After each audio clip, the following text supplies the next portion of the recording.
everybody, welcome to A Game for Your Thoughts. Today we're going to be talking about the 2013 Tomb Raider reboot.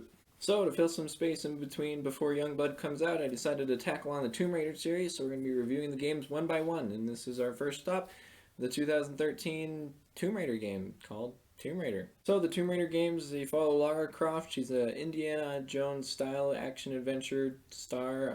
She travels around the world discovering tombs and ancient treasures all along the way, fighting against people who are trying to stop her and the unnatural phenomenon that surround the treasures she's going after. So this game had a single player mode and a multiplayer mode. I never bothered with the multiplayer mode and I heard it was really terrible. So I'm just going to be talking about the single player story and experience and all my thoughts about that. So the story starts off pretty quick. It introduces our hero, Lara Croft, and how she's just kind of a go-get-'em adventurer.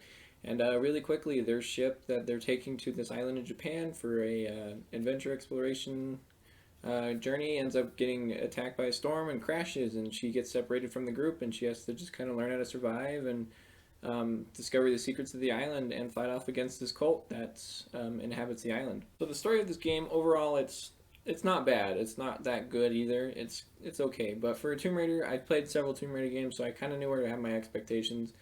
And with where my expectations were, this story was about where I thought it was going to be. So since this is a reboot, this kind of follows Lara's prequel and kind of a rising to about the characters that we know and love today.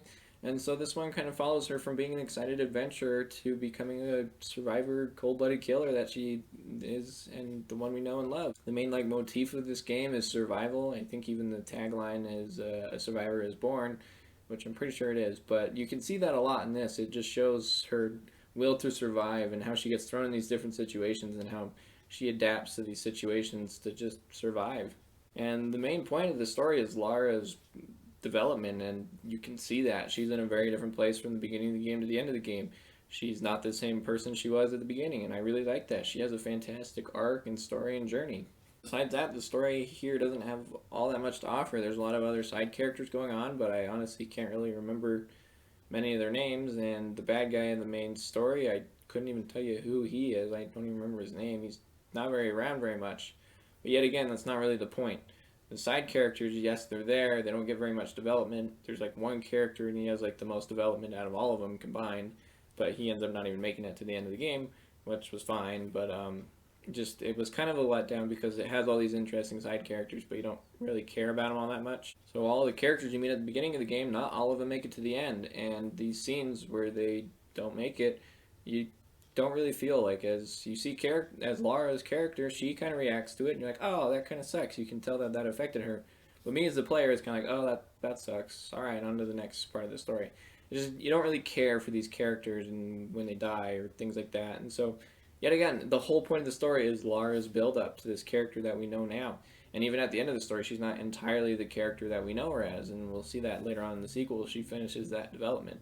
But with the story being okay at best, it didn't ruin the experience at all because the story wasn't the main point of this game. The main point is the gameplay. And if you play Uncharted, which I'll probably make some comparisons to because this game takes a lot of parallels from that, you can kind of break the gameplay into three sections. There's the exploration, discovery, and combat.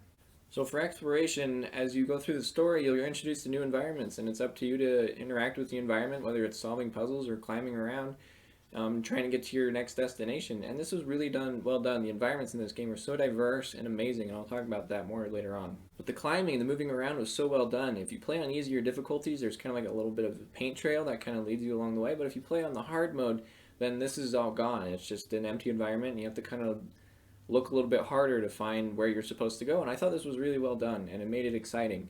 And just like Uncharted, a lot of the game is kind of just moving around, but this game introduces a new mechanic that actually makes things a lot more exciting and more invigorating. So there's actually a couple things this game does differently. So the first thing is it puts you in a lot of these scenarios, for example, at the very, very beginning of the game, I actually think the tutorial to learn how to climb is you're climbing on this broken down plane stuck on this waterfall, and you're climbing across this waterfall, you're shimmying across, and you can look down and see it's just this perilous drop, and it's kind of ooh, that's intimidating.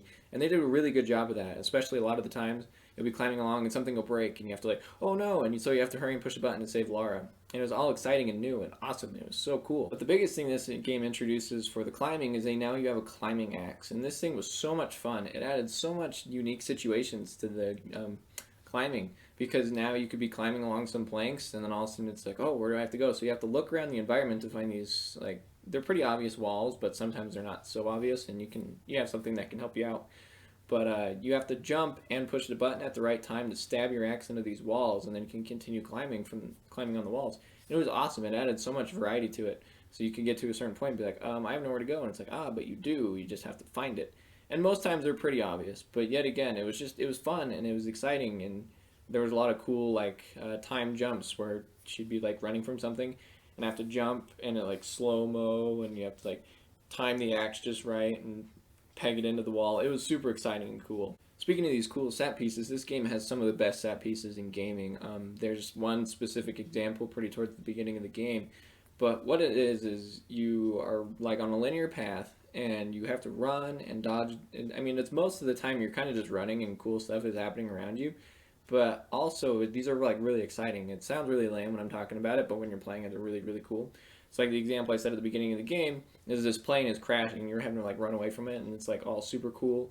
And then you're like sliding down this hill and you're like plane parts crashing all around you and you're trying to avoid them, also avoiding parts in the environment. You have to like jump at the right time. And it was all super exciting. I mean, well, I'll talk about this in the next game because they have a lot of really awesome ones in the next game. But anyways, for this game, they're just really exciting and awesome, and they were some of the best parts of the game.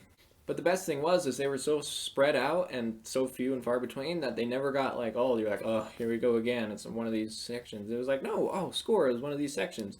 They're really exciting and fun, and like I said, they're probably the best part of this game. So for the discovery aspect of the gameplay, if you've played a previous Tomb Raider game, it's pretty similar to like Uncharted. If you've played Uncharted, you have like kind of your open areas that you can explore and find like hidden like coins or like a little statue of some kind. And in this game, it's a little bit different. Now there's like journal entries and relics you can find and like these little GPS catches. And so there's a little bit more to the discovery part. And this was done so well in this game. The documents you find, they're super cool and interesting. I would always keep an eye out for these because they were so neat and they filled in a lot of cool gaps in the story and introduced us to some, and kind of gave the side characters a little bit more development, but yet again, not the kind of development that you'd want from the story itself. But you could go through the whole story and never pick up one of these documents and you'd still be okay with the story, just these kind of enhance it a little bit more. But the best part is, like I said, there's these relics, and when you get these relics, you can kind of like move them around and zoom in on them to take a better look at them. And also they have like these hidden like secrets on it, so like you have like a mask and you can like turn it around onto the back and like zoom in on the spot and you can see there's like some etchings, and she'll be like, oh, looks like there's some etchings right here and it says this, and it's like, whoa, that was pretty cool. And so I thought that was a really unique experience, and I always loved finding those because it was like, oh, cool, I gotta kind of like look around for it. And so that was a really, really cool and unique mechanic. All these things working together gave me a perfect motivation to go and explore the map. I beat the game several times. I played through it several times, and always one of my favorite parts was going around and finding all these collectibles and exploring the map and seeing all the different environments. And another thing absolutely worth mentioning is the puzzles in this game. Tomb Raider is known for doing some pretty clever puzzles, but this takes it on to the next level. There were so many puzzles in this game that like were well thought out, and they had such an awesome logic to it. And each one was so unique and different. As you go and explore the world, you can find these optional tombs to explore. And as you explored them, they had a puzzle to it, and that was how you got to the end of the tomb to collect your reward. And all these had like kind of a different theme. There was one that's like based around wind, water, fire, things like that. And they were all so well done, and it was like, there was a couple of them I had to like really sit there and think. I'm like, okay, so like if I do that, it'll activate that. If I interact with this, it'll do that. And you have to really think about it, and they did a really good job at that. So on to the combat and the shooting mechanics. So if you've played any other Tomb Raider, you kind of know it's like kind of locked behind her back, and you just lock on and fire away. This game's totally not like that. Yet again, it takes parallels from Uncharted. Uncharted came out, I think the first 3 games of Uncharted came out before this game did, so you can definitely see the parallels between the two of them. So with this one, it's like a third person over the shoulder camera, just like Uncharted, except for this time, Lara doesn't have her dual-wield pistols, which was really, really weird. Because in this game, now she uses a bow and arrow. Yeah, weird, right? I was kind of weirded out at first, because she's like, oh, look, bow and arrow. And I was like, weird. But actually, the bow and arrow is the best weapon in the game. I'm not going to lie. I use the bow and arrow way more than I did the pistol, the rifle, or the shotgun, your other weapon choices.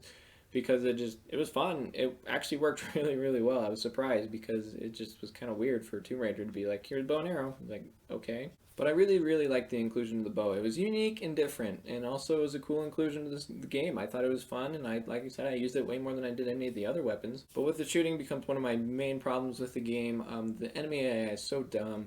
It has a cover system in the game that's actually really easy to use. You kind of just walk up to something and she'll take cover behind it when you're in a combat situation. When you're outside of combat, it's not applicable. But so when you're in the combat, the enemy AI is so dumb. They'll like just stand out in the open, or they'll like take cover. But when they're taking cover, like their head is like poking out like just enough, so it's like the cover's here and their head's like this, kind of like looking around. And you can just shoot them in the head and take them out. And it's kind of too easy at first, but it kind of makes up for it because later on it introduces some different kind of enemies. So these three play styles, exploration, discovery, and combat, are all complemented by the new perk system.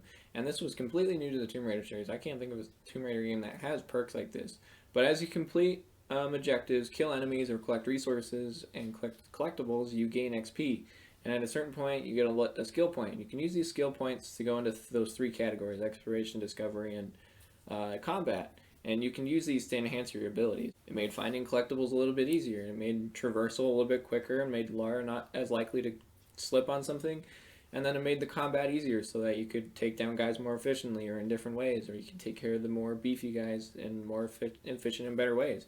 And so this all worked really well in tandem with those three play styles. This was a very welcome addition to the Tomb Raider series. I thought they did a fantastic job with it, and it worked really, really well with the game.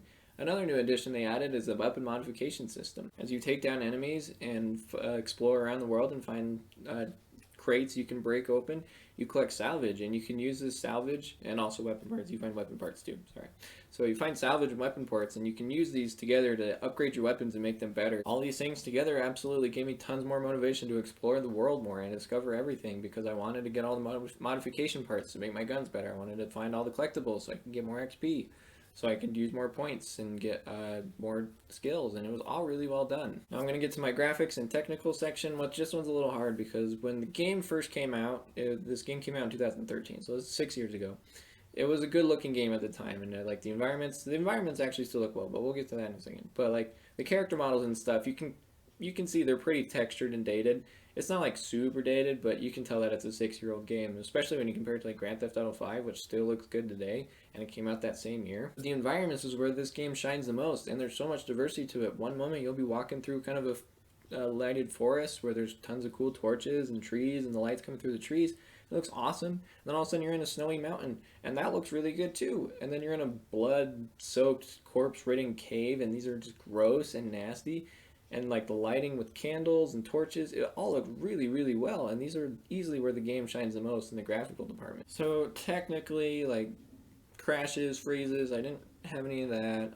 But there was a lot of problems with like the character, especially the enemy like AI models. I shot this guy, and his body just was like flying all over the place. And I was trying to shoot all these other guys, but it was so distracting because this other guy's model was just like pinging all over the place, and it was just kind of silly. It was easy to look over because I was laughing, but like at the same time it was just like, that's the presentation there is ruined because, you know, I'm in this hot firefight, but there's this guy's dead body just spazzing out all over the place. Sound design in this game was interesting because I love the sounds. Like the guns, they all sound really cool, and like the sounds of the environment, all really cool, but also I added lots of times where the sound kind of got off.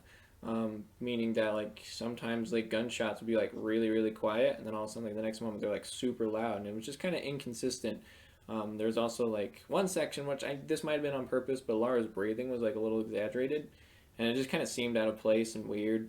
And yet again, I don't know if that was on purpose or not, but it just seemed really out of place. While these things did kind of hinder the experience a little bit, they were easily overlooked and just kind of were a minor inconvenience. So to wrap it all up, I really enjoyed my time with Tomb Raider. I mean, I've played through this game like 4 or 5 times now. I've played through it a lot since it first came out, and I really enjoy it. It's still a good time. While the story is a little bland, Lara's character development and her character in general is just so fun and great that I kind of look over the rest of it. The side characters that are there have little to no development that I just don't really care about them. But the gameplay is where the game shines the most because this was so much fun exploring and discovering, and the fighting. It was all fun and enjoyable, and I loved just playing. It was so great to explore this world and just discover this environments and just have a good time exploring. While the enemy AI in combat is a little stupid and kind of lame at first, it does fix itself by the end and kind of makes up for it with some different enemy varieties. The weapon modification and the perk system adds to the game and to the experience and gives you some motivation to really go out and explore. While there was some weird things with sound and character models after like at certain points, they were easily overlooked. This game is a really good experience, and I think if you love a good action adventure game, this game is absolutely for you.